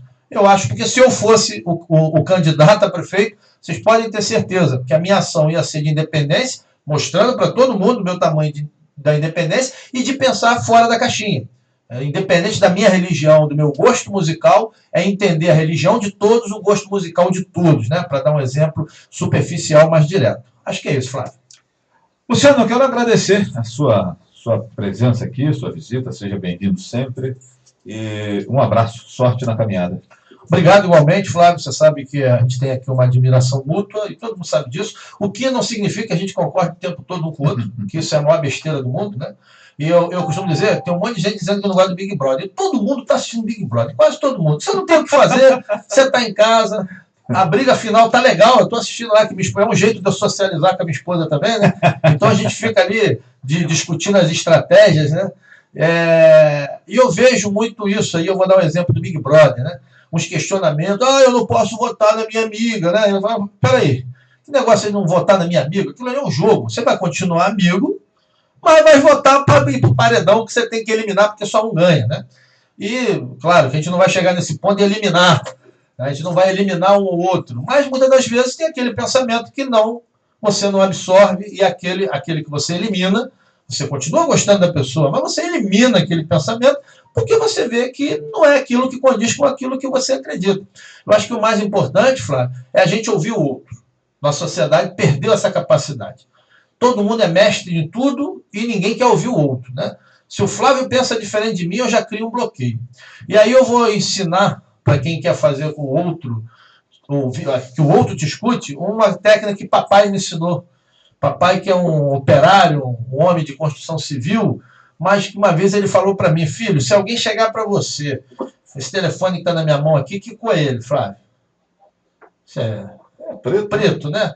Então o cidadão chegou para você, olhou e falou assim: esse telefone azul claro que você carrega, ele é muito feio. Ao invés de você chegar para ele logo dizendo, tu tá errado, ele é preto, não faça isso. Você chega para ele e fala, rapaz, eu até concordo com você, realmente esse azul claro aqui é um azul claro feio. Mas eu estou observando, o azul claro não é tão claro assim. Se você observar, você botar aqui embaixo da luz, é um azul meio escuro, né? Eu acho até que é preto. Aí o cara daqui a pouco, ele vai falar, rapaz, ele vai abrir para pensar, pera um pouquinho, eu acho que isso aqui é preto, isso não é azul claro. Agora, se você chegar para ele, as pessoas estão tão fechadas e falar para ele, rapaz, isso aqui é preto, ele é azul claro, e não quer escutar. Então, a técnica é isso. Aquele que está radical, aquele que está... Não seja radical com ele também, não. Vai abrindo uma brechinha, dá uma corda, concorda de início, traz para uma mesa de conversa, que no final as pessoas vão conseguir conciliar, um ouvir a outra, porque todo mundo tem algo a aprender com o outro. E é isso, o recado que eu deixo para terminar. É um conceito, inclusive, que pode ser usado nesse momento de extremidade da sociedade, né? A sociedade tem muitos extremos. Sim, né? tá absurdo. É Lula livre de um lado, Bolsonaro do outro. Agora é a tal da cloroquina. Tem gente que ama e tem gente que odeia. Eu não sei o que é cloroquina até hoje. Eu costumo dizer que a cloroquina é de direita e o Covid é de esquerda. É por aí. Então, tem gente que... Eu acho engraçado. Aí um amigo meu falou assim, mas eu não me importo com isso. Mas ele botou a matéria escrita assim, comprovado que o cloroquina não cura ninguém, quase comemorando. O outro já botou lá, viva, cloroquina foi... Até hoje eu não sei, eu nunca vi cloroquina, você deve ter visto, eu nunca vi cloroquina. Eu sei o seguinte, eu não quero saber se é de direita ou de esquerda, eu quero saber o seguinte, se for legal e se solucionar, bacana. Se essa galera que está aí falando que a gente tem que realmente radicalizar, tiver totalmente certa, e for para o bem, vamos radicalizar para o bem, né? Vamos isolar tudo. Eu quero o seguinte, o que a gente vê hoje é um jogo de cena e as pessoas puxando a sardinha para o teu lado. Isso é muito nocivo para a democracia. A gente, se não parar para escutar o outro, se a gente não se desarmar... E tem outra frase legal para terminar aqui, né?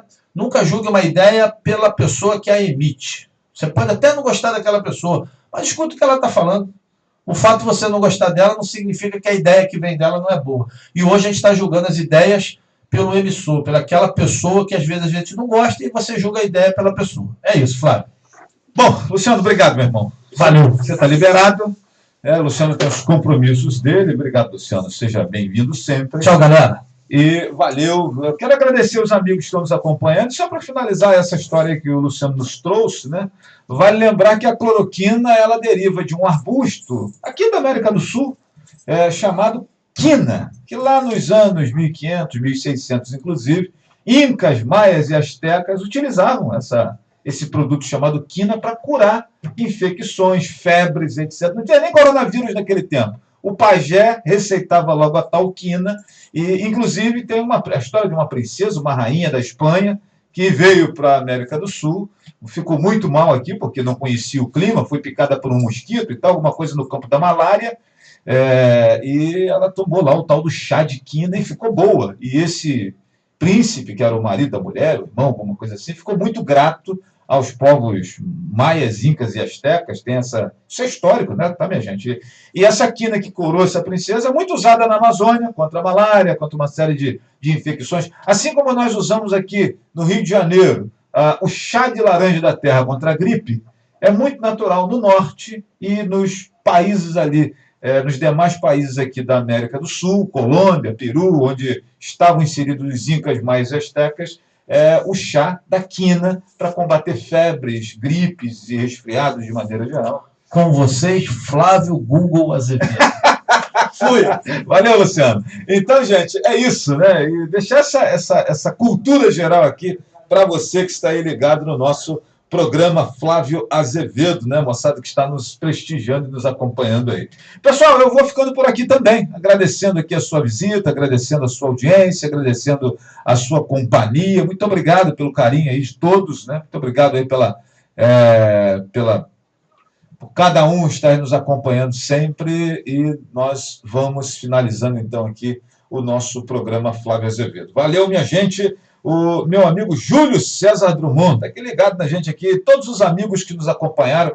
Gente, essa entrevista, essa conversa aqui com o Luciano Lúcio, ela fica disponível aí na minha fanpage, para quem quiser assistir de novo, vai ficar disponível aí no Facebook, daqui a pouco mais a gente sobe também para o nosso canal no YouTube. Se você quiser compartilhar, se você quiser enviar para os seus amigos, né, fica muito à vontade. Muito obrigado a todos aí pelo carinho e pela companhia sempre. Eu vou ficando por aqui, volto amanhã, quinta-feira, com mais um programa Flávio Azevedo. Valeu, minha gente, abraço grande, que Papai do Céu nos abençoe muito e sempre a cada dia. Valeu, vamos lá.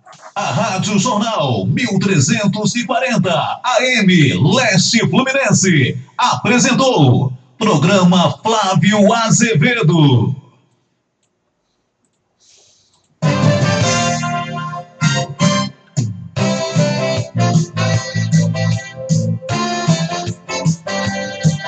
A Rádio Jornal 1340 AM Leste Fluminense apresentou programa Flávio Azevedo.